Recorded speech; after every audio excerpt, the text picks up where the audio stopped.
കേൾപ്പിക്കുന്നത്? ഞങ്ങൾ ഖബർ സിയാറത്ത് സുന്നത്താന്ന് പറയുന്നവരാണ്. ഖബർ സിയാറത്ത് നബി ഒരു കാലഘട്ടത്തിൽ എതിർത്തു. ആർക്ക്? മുസ്ലിങ്ങൾക്ക് തന്നെ എതിർത്തു. എന്തുകൊണ്ട് എന്ന് നിങ്ങൾ പഠിച്ചിട്ടുണ്ടോ? വളരെ വിനീതമായി ഞാൻ ചോദിക്കാൻ, ഖബർ സിയാറത്ത് എന്തുകൊണ്ട് റസൂലുള്ളാഹി തുടക്കത്തിൽ എതിർത്തു എന്ന് നിങ്ങൾ ചിന്തിച്ചിട്ടുണ്ടോ? റസൂലുള്ളാഹി പറയാണ്, കുൻതു നഹൈതുകും മൻ സിയാറത്തുൽ ഖുബൂർ ഫസൂറുഹാ, ഞാൻ നിങ്ങൾക്ക് ഖബർ സിയാറത്ത് നിരോധിച്ചിരുന്നു, ഇപ്പൊ ഞാൻ നിങ്ങൾക്ക് അനുവദിക്കുന്നു. അപ്പൊ ഖബർ സിയാറത്ത് എന്തിന് റസൂലുള്ളാഹി തുടക്കത്തിൽ നിരോധിച്ചു? അത് മനസ്സിലാക്കാൻ ഒരു അല്പം പറയേണ്ടതുണ്ട്. നബി സല്ലല്ലാഹു അലൈഹി വസല്ലം നബിയുടെ ഭാര്യമാരെ പഠിപ്പിച്ചു കൊടുത്ത ചില കാര്യങ്ങൾ. ആയിഷ, ജൂത ക്രിസ്ത്യാനികൾ അവരിലെ മഹാന്മാരായ ആളുകൾ മരിച്ചാല് ഇത് നബി സല്ലല്ലാഹു അലൈഹി വസല്ലമയുടെ വിശദീകരണ, മുജാഹിദികളുടെ വിശദീകരണമല്ല. നബി സല്ലല്ലാഹു അലൈഹി വസല്ലമക്ക് ഒരു സ്ഥാനം കൊടുക്കണ്ടേ? നിങ്ങള് നബിയെ മുകളിലേക്ക് എടുക്കണ്ടേ ഉമ്മത്തെ? അള്ളാന്റെ റസൂല് പറഞ്ഞ വിശദീകരണത്തെ നമ്മൾ ചെവിക്കൊള്ളണ്ടേ ഉമ്മത്തെ? നബി സല്ലല്ലാഹു അലൈഹി വസല്ലം പറയാൻ, ജൂത ക്രിസ്ത്യാനികളിൽ മഹാന്മാര് മരിച്ചാല് അവരവരുടെ മഹാന്മാരുടെ ഖബറുകൾ കെട്ടിയേർത്തി. എന്നിട്ട് നബി പറയാണ്, എന്നിട്ട് അവിടെ അവർ ആരാധന നടത്തും. ശിറാറുൽ ഖൽഖി ഇൻദല്ലാഹ്, അള്ളാന്റെ അടുത്ത് ഏറ്റവും നികൃഷ്ടർ ആ ഖബർ കെട്ടിയുയർത്തുന്നവരാണ്.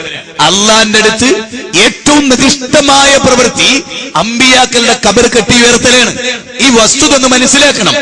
അമ്പിയാക്കളുടെ ഖബർ കെട്ടിയുയർത്തൽ മാത്രമാണെന്നല്ലേ സമസ്ത പ്രസിദ്ധീകരിക്കുന്നതും പറയുന്നതും അല്ലേ? അമ്പിയാക്കളുടെയും മൗലിയാക്കളുടെയും ഖബർ കെട്ടിയുയർത്തുന്നതിൽ ഇസ്ലാം കുഴപ്പമില്ലെന്നല്ലേ?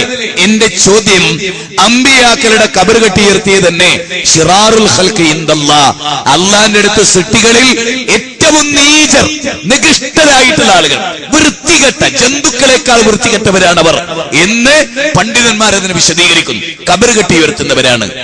ഇത് നബി സല്ലല്ലാഹു അലൈഹി വസല്ലമ നബിയുടെ ഭാര്യമാരിലൂടെ നമുക്ക് പഠിപ്പിച്ചിരിക്കുകയാണ്.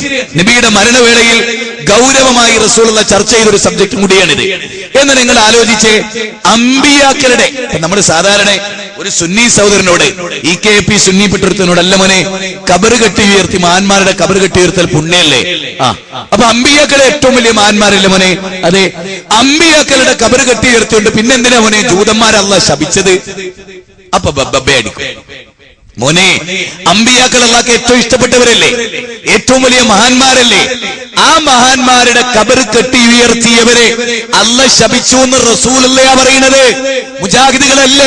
റസൂലുള്ളാഹിന്റെ വാക്ക് മുകളിലെടുക്കാത്തവരെ, നബി അംഗീകരിക്കാത്തവരെ, ലാ തുഖദ്ദിമു ബൈന യദയില്ലാഹി വറസൂലി, അല്ലാഹുവിനെയും റസൂലിനെയും മുൻകടന്ന് നിങ്ങൾ ഒന്നും ചെയ്യരുത് എന്ന് 49-ാം അധ്യായം 1-ാമത്തെ വചനത്തിൽ അല്ലാഹ് നമ്മളെ പഠിപ്പിക്കുക. വത്തഖുല്ലാഹ്, അല്ലാഹുവിനെ സൂക്ഷിക്കണേ.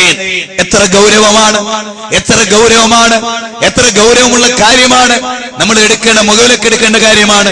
അപ്പൊ റസൂലുള്ളാഹി പറയാണെന്ത്? ലഅനല്ലാഹു യഹൂദ വന്നസാറ ഇത്തഖദു ഖുബൂറ അംബിയാഇഹിം മസാജിദ, അല്ലാഹു ജൂതന്മാരെ ശപിച്ചു, അല്ലാഹു നസാറാക്കളെ ശപിച്ചു. ഇത്തഖദു, അവരുണ്ടാക്കി, അവർ സ്വീകരിച്ചു, അവരെടുത്തു, ഖുബൂറ അംബിയാഇഹിം മസാജിദ, അംബിയാക്കളുടെ ഖബർ അവർ കെട്ടിയുയർത്തി, എന്നിട്ട് അവിടെ സുജൂദിന്റെ കേന്ദ്രങ്ങളാക്കി. ഇതാ ഇവർ ചെയ്യുന്നത്. തൊട്ട് മുമ്പ് നമ്മൾ കണ്ട ക്ലിപ്പിങ്ങിൽ വൈലത്തുർത്തങ്ങളും പൊന്മള അബ്ദുൽ ഖാദർ മുസ്ലിയാരും ഒന്നിച്ചൊന്ന് ചെയ്ത പ്രവൃത്തികൾ ഈ ഖബർ ആരാധനയാണ്. ഇതാണ് ജൂതന്മാർക്ക് സംഭവിച്ചത്. ഗൈറിൽ മഗ്ദൂബി അലൈഹിം വലദ്ദാലീൻ, വഴിവേച്ചുപോയ ക്രിസ്ത്യാനികളുടെയോ നിന്റെ കോപത്തിന് പാത്രീഭൂതരായ ജൂതന്മാരുടെ കൂട്ടത്തിലോ റബ്ബേ നീ എന്നെ പെടുത്തരുതേ. അമ്പിയാക്കളുടെ, ഔലിയാക്കളുടെ, ആരിഫീങ്ങളുടെ, ശുഹദാക്കളുടെ, സ്വാലിഹീങ്ങളുടെ കൂട്ടത്ത് പെടുത്തണേ എന്ന് പ്രാർത്ഥിക്കാൻ പഠിപ്പിക്കപ്പെട്ടവരില്ലേ നമ്മൾ ആലോചിക്കണ്ടേ? നമ്മൾ എന്താ ചെയ്യുന്നത്? ഫാത്തിഹ ഓതിയിട്ട് നമ്മൾ പറയണേ ജൂതനെ ശപിച്ച ജൂതന്റെ പണിക്ക് ഇന്ന വിധേയാക്കല്ലേ റബ്ബേ എന്നാണ്. എന്നിട്ട് ആ ജൂതൻ ചെയ്ത പണി ഖബർ കെട്ടിപ്പൊന്തിക്കൽ നമ്മൾ ചെയ്യുന്നു. ഇതാ മുജാഹിദുകൾ നിൽക്കുന്നത്. ഖബർ സിയാറത്ത് അക്കാലഘട്ടത്തിൽ നബി അവർക്ക് നിരോധിച്ചു. എന്തുകൊണ്ട്? ജൂത ക്രിസ്ത്യാനികളിൽ നിന്നും ഖബർ പൂജകരായി ഔലിയാക്കളുടെയും അമ്പിയാക്കളുടെയും ഖബർ കെട്ടിയുയർത്തിയവരവര്. അവിടുന്ന് നബീന്റെ ലാ ഇലാഹ ഇല്ലല്ലാഹ് കേട്ടവർ ഇങ്ങോട്ട് വന്നാൽ സ്വാഭാവികമായിട്ടും ഖബർ സിയാറത്ത് അവർക്ക് അനുവദിച്ചിരുന്നെങ്കിൽ അവർ വീണ്ടും ശിർക്കിലേക്ക് പോവുകയായിരുന്നു.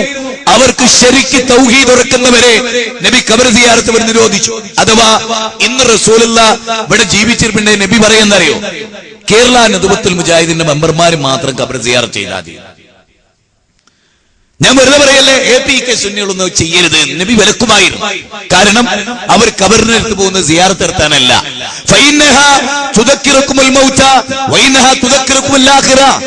അള്ളാനെ പരലോകത്തോർക്കാനും മരണത്തോർക്കാനാണ് ഖബർ സിയാറത്ത്.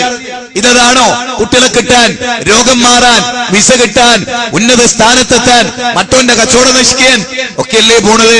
ഇതെല്ലാവർക്കും അറിയാവുന്നതാണല്ലോ. അതുകൊണ്ടാണ് മുജാഹിദ് പ്രസ്ഥാനം ആ കാര്യം ഗൗരവമായി എതിർത്തിട്ടുള്ളത് എന്ന് നിങ്ങൾ മനസ്സിലാക്കണം.